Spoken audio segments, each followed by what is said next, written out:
Hello and welcome once again. कहते हैं आम फलों की दुनिया का सेलिब्रिटी है, लेकिन साइंस और टेक्नोलॉजी की दुनिया में तो ये सेब सबसे बड़ा सेलिब्रिटी बना हुआ है।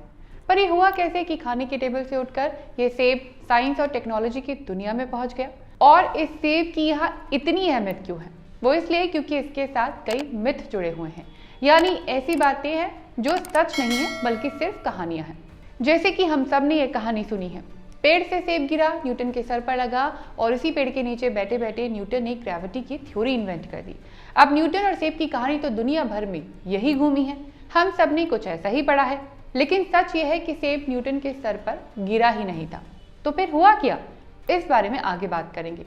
दूसरी कहानी है एप्पल के फाउंडर स्टीव जॉब्स की। कहा जाता है कि किसी ने स्टीव जॉब्स को आधा खाया हुआ एप्पल दिया था, इसीलिए उन्होंने अपनी कंपनी का लोगो ये कटा हुआ सेब रखा।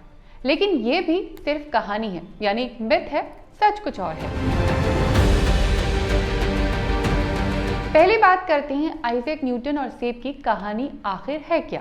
अब न्यूटन और एप्पल की कहानी के बारे में फैक्ट्स पता चलते हैं न्यूटन के आसपास के लोगों की दी हुई स्टेटमेंट से।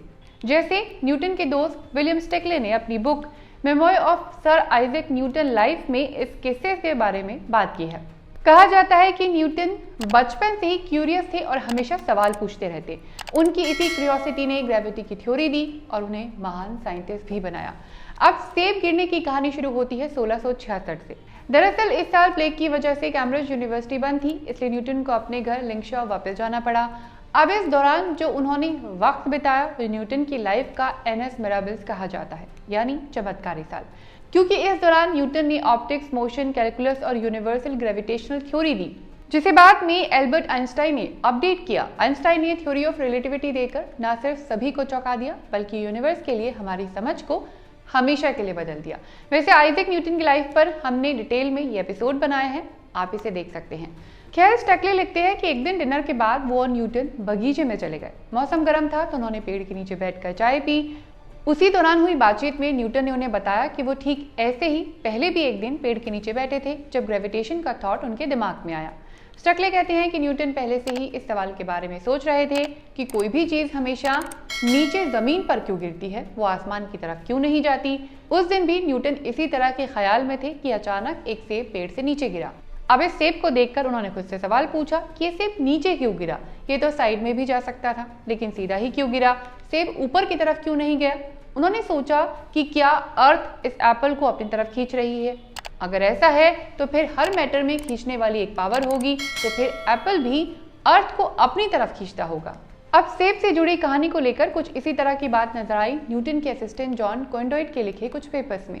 कोइनडॉयट कहते हैं कि न्यूटन पहले से ही ग्रेविटेशन की थ्योरी के बारे में सोच रहे थे कि जिस फोर्स की वजह से सेब नीचे गिरता है, क्या वही फोर्स मून को उसके ऑर्बिट में बनाए रखती है। और इन्हीं ख्यालों में खोए हुए एक दिन उन्होंने पेड़ से गिरते हुए सेब को ऑब्जर्व किया। हालांकि उन्हें न्यूटन ने ये नहीं बताया कि कौन से पेड़ से सेब गिरा था।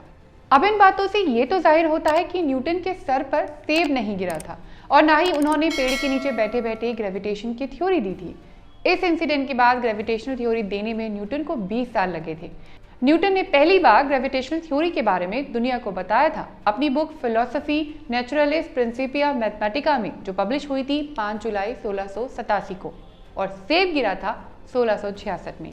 सेब की कहानी इसलिए भी मिथ लगती है क्योंकि साइंस कम्युनिटी में न्यूटन अकेले नहीं थे जो ग्रेविटेशनल थ्योरी पर काम कर रहे थे। न्यूटन के सबसे बड़े राइवल रॉबर्ट हुक ने अपनी किताब an attempt to prove the motion of the earth by observation में ग्रेविटी को समझाने में इंपॉर्टेंट कंट्रीब्यूशन दिया था। इसी तरह इंग्लिश एस्ट्रोनॉमर एडमंड हेले, जिनका नाम पर हेले कॉमेट का नाम रखा गया, वो भी इस सब्जेक्ट पर रिसर्च कर रहे थे। उन्होंने इस पर न्यूटन के साथ बातचीत भी की थी। वैसे हम अक्सर पिक्चर में न्यूटन के सर पर ये लाल सेब गिरते हुए देखते हैं, लेकिन ये भी गलत है। दरअसल जिस सेब को गिरते हुए न्यूटन ने ऑब्जर्व किया था वो हरा सेब था, क्योंकि जिस पेड़ से सेब गिरा था उस पेड़ को फ्लावर ऑफ कैंट कहते हैं और इस तरह के पेड़ पर लाल नहीं हरे रंग के सेब आते हैं। दूसरी कहानी है स्टीव जॉब्स और एप्पल की, जो इस तरह फैली है कि किसी ने स्टीव जॉब्स को खाया हुआ सेब दिया था, इसलिए उन्होंने अपनी कंपनी का लोगो ये कटा हुआ एप्पल रखा। अब इस कहानी का सच ये है कि एप्पल कंपनी का फर्स्ट लोगो कंपनी के को फाउंडर रोनाल्ड वेन ने डिजाइन किया था, जिसमें न्यूटन की एप्पल वाली ही तस्वीर थी। लेकिन बाद में 1977 में एप्पल का यूज करके कंपनी का पहला लोगो डिजाइन किया गया। स्टीव जॉब्स चाहते थे कि उनकी कंपनी का लोगो ब्रांड के नाम के साथ भी जुड़ा रहे और उनकी कंपनी का नाम था एप्पल, और वो ये भी चाहते थे कि मॉडर्न कंप्यूटर डिजाइनिंग से भी इसे कनेक्ट किया जाए।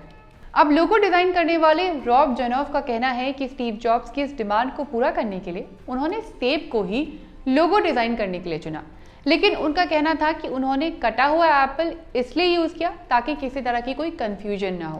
कंफ्यूजन इसलिए क्योंकि उस वक्त जनॉफ का मानना था कि अगर वो पूरा सेब लोगो डिजाइन करने के लिए यूज करते तो हो सकता था कि पब्लिक कंफ्यूज हो जाए कि ये कौन सा फ्रूट है। जनॉफ को लगा कि एप्पल की तरह दिखने वाले और भी कई फल हैं जिनमें पत्ती भी होती है, जैसे अमरूद या फिर आम, इसलिए हो सकता है कि लोगों का डिजाइन पब्लिक को समझ ना आए। दूसरा रीजन ये था कि जैकॉब चाहते थे कि उस जमाने में कंप्यूटर सिर्फ एक मशीन या एक हार्ड मेटल का कोई सामान ना लगे जिसकी घर में कोई जगह नहीं है, बल्कि वो लोगों को अपने घर की ऐसी जरूरत लगे जिसके घर में होने से कोई नुकसान नहीं है। अब रॉब जनॉफ कहते हैं कि जब वो ये डिजाइन लेकर स्टीव जॉब्स के पास गए तो वो उस लोगों को देखकर बेहद इंप्रेस हुए, क्योंकि रॉब जनॉफ ने अनजाने में कंप्यूटर और एप्पल का एक क्रिएटिव लिंक जोड़ दिया था। यह एप्पल खाया हुआ था, जिसे इंग्लिश में कहते हैं बाइट। कंप्यूटर लैंग्वेज में भी एक वर्ड है बाइट, जिसमें कंप्यूटर की मेमोरी को मेजर किया जाता है। इन दोनों को मिलाकर जनॉफ ने स्टीव जॉब्स को एक हिस्टोरिकल लोगो दे दिया। तो न्यूटन की ग्रेविटेशनल थ्योरी और एप्पल कंपनी के लोगो डिजाइन ने सेब को साइंस और टेक्नोलॉजी की दुनिया का सेलिब्रिटी बना दिया। और आपका फीडबैक हमारे चैनल को बेहतर बनाने में हमारी मदद करता है, हमें मोटिवेट करता है। तो कमेंट बॉक्स में अपना फीडबैक जरूर दीजिए, वीडियो लाइक कीजिए, शेयर कीजिए और हमें सपोर्ट करने के लिए ज्वाइन बटन भी प्रेस कीजिए।